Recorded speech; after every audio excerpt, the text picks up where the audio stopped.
তোলার ভিতরে শুয়ে শুয়ে আমাদের জন্য ইয়া উম্মতি বলে চোখের পানি ছেড়ে দিয়েছে। আজকে নবীজির কথা শুনে আমরা চোখের পানি ছেড়ে দিতে পারি না, নবীজির আখলাক চরিত্র আমাদের কলবের ভিতরে ঢুকাইতে পারি না। এই বৈঠকের ভিতরে আপনারা শুনে যান নবীজির কি চরিত্র ছিল, নবীজির কি আখলাক ছিল।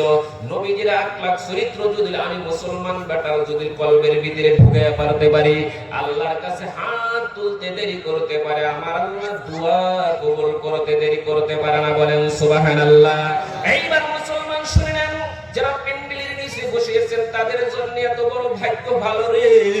আমার মনের ভিতরে জাগ্রত হয়েছে, নিশ্চয় নবীজির চরিত্র আপনার কলবের ভিতরে ফিট হয়েছে, নিশ্চয় আল্লাহর নবীর লিবাস আপনার এখানে বসিয়েছেন। বাবাজি দেখুন দেখুন আমার আল্লাহ কি করেন, আল্লাহর নবীর কিরকম চরিত্র ছিল ভালো করে শুনে রাখেন। আল্লাহর নবী গভীর রজনীতে আল্লাহর নবী একা একা একা একা যখন ফিল্ডের ভিতরে যাইতে যাইতে মরুভূমি একটি জায়গার ভিতরে বিশ্বনবী বসে পড়লো। হঠাৎ করে একটা কাফিরের ছেলের সঙ্গে নবীজির সঙ্গে দেখা হয়ে গেল। আল্লাহর নবীকে দেখার সঙ্গে সঙ্গে কাফিরের ছেলে হাত থাপ্পা দিয়ে ধরলো, ধরার সঙ্গে সঙ্গে বলতেছেন, মুহাম্মদ মুহাম্মদ তোমাকে দেখার জন্য তোমাকে তালাশ করতে করতে আজকে একদিন না দুই দিন না গোটা এক সপ্তাহ হয়ে গেল, তোমাকে খুঁজে পাই না। যদি তোমাকে মরুভূমির ভিতরে পেয়েছি তোমাকে আমি ছেড়ে দিতে পারি না। আল্লাহর নবীর শরীরের ভিতরে এত সুন্দর ভাবে ধরলেন, ধরার পরে আল্লাহর নবী সান্ত্বনা পেলেন। এবার লক্ষ্য করে দেখেন আল্লাহর নবীকে ধরে যখন হাতের ভিতরে একটু টিভি মারলেন, টিভি মারার সঙ্গে সঙ্গে নবী দিয়ে এত শরীরের ভিতরে দুঃখ বদল হয়ে গেল। আল্লাহর নবীকে হাত ধরার পরে এক হাত দিয়ে আর হাত দিয়ে আল্লাহর নবীর গালের ভিতরে ঠাস করে থাপ্পড় লাগাই দিয়েছে।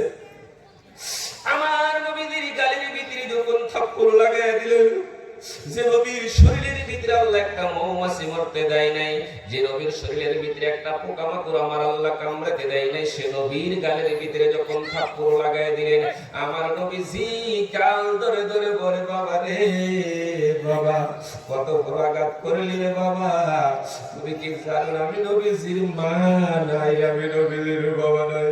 হে বাবা তুই আমার শরীরের ভিতরে এত আঘাত করলি, তুই কি জানোস না এই জীবনে আমি কোনোদিন বাবার চেহারা মন্ডলে দেখতে পাই নাই, কোনোদিন আমি মায়ের কদর পেই নাই, আমাকে মায়ের কিন্তু শান্তি পেলি রে বাবা।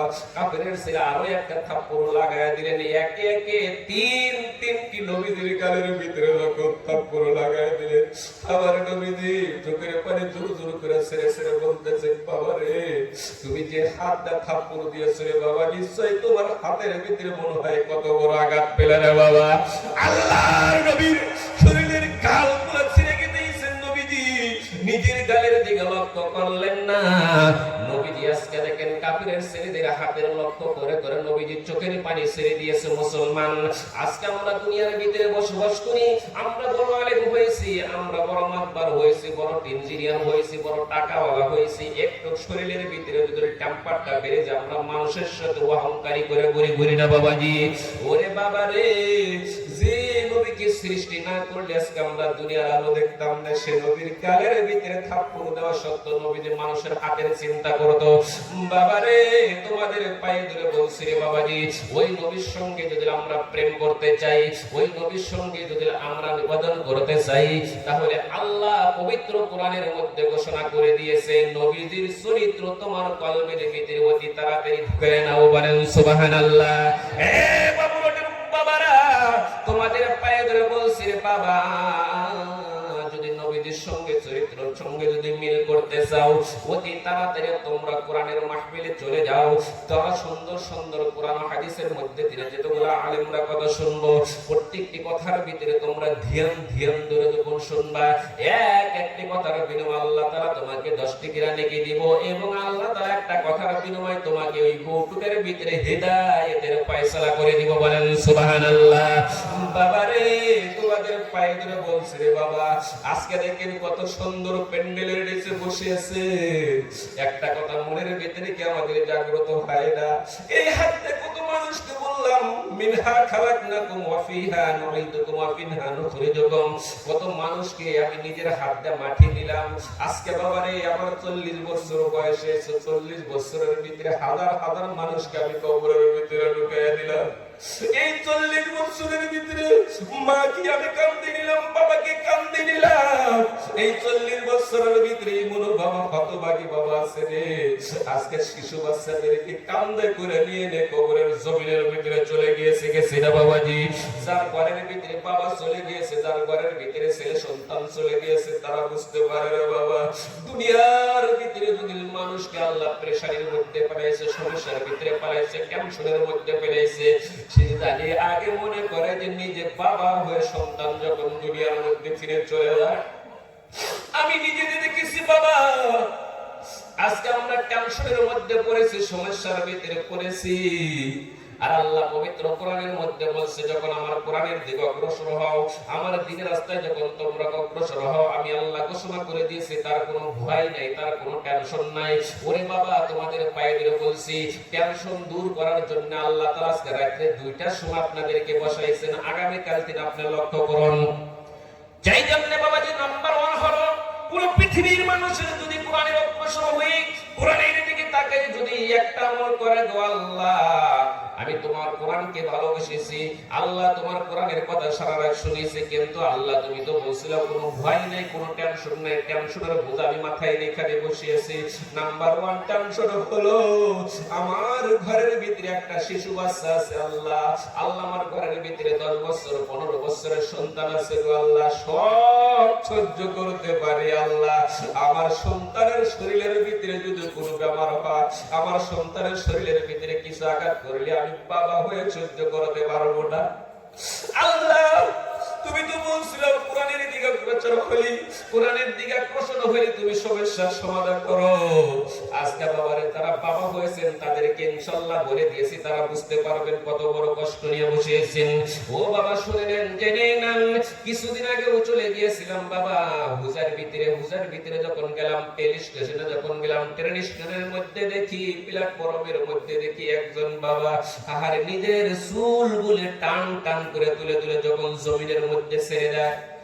আর মানুষটি দূরে দূরে বলে আব্দুর রহমান, আব্দুর রহমান বলে যখন ডাক দিল রে, আমি হুজুরকে জিজ্ঞাসা করলাম, আমার সাথী ভাইকে জিজ্ঞাসা করলাম, দেখা যায় কত সুন্দর লেপাস আল্লাহ, এই লেপাসের ভিতরে মানুষের ব্রেনটে কোনো খেলে না, কারণ কি? কারণ কি? আমার হুজুর বলল, বাবা গো আপনি ধুবড়ী ডিস্ট্রিক্ট থেকে এসেছেন, জানেন না এই ব্যক্তি আমাদের গ্রামের ভিতরে একজন সম্মানীয় ব্যক্তি ছিল, তার কলিজার টুকরা একটা সন্তান কিছুদিন আগে গাড়ি অ্যাক্সিডেন্ট হয়ে যখন দুনিয়ায় থেকে বিদায় হয়েছে, বাবা যায় দেখেন যে রক্তাক্ত হয়ে সন্তান হাঁটতে পারে না, বসতে পারে না, শরীরের ভিতরে যখন রক্ত, বাবা সন্তানকে বাবা বাবা বলে যখন ডাক দেওয়া, সন্তানকে বুকের মধ্যে নিয়ে আব্বা তুমি ডাকো, আমি পৃথিবীর ভিতরে কিচ্ছু চাই না। সন্তান যখন আব্বাকে আব্বা বলে ডাকে রে বাবাজি, যারা বাবা হয়েছেন তারা বুঝতে পারেন যে কত বড় মজা লাগে, কত বড় ভালো লাগে।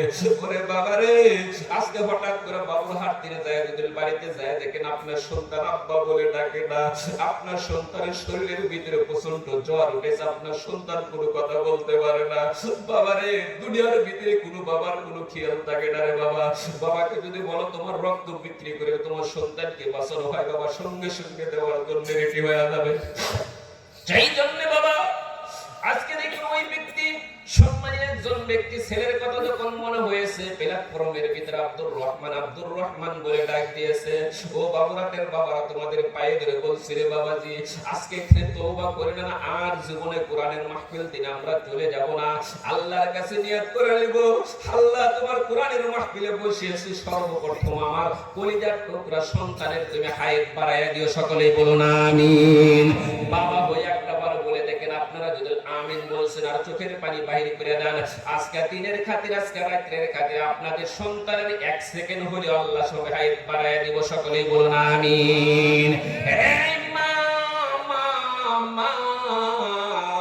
তোমাদের পায়ে ধরে বলছি রে বা, তোমাদের দোয়া সব চাইতে বেশি কবুল হয়। আজকে তোমার পেটের ভিতরে সন্তান এসেছে, সন্তান দেখেন বাহিরে ঘোরাঘুরি করছে, আজকে তোমার পেটের সন্তানের আজকে বাবুরহাট জামি মসজিদে উন্নত কল্পে জলসা পাতা হয়েছে, তোমার সন্তানরা বাহিরে ঘুরছে, কারণ কি? কারণ কি?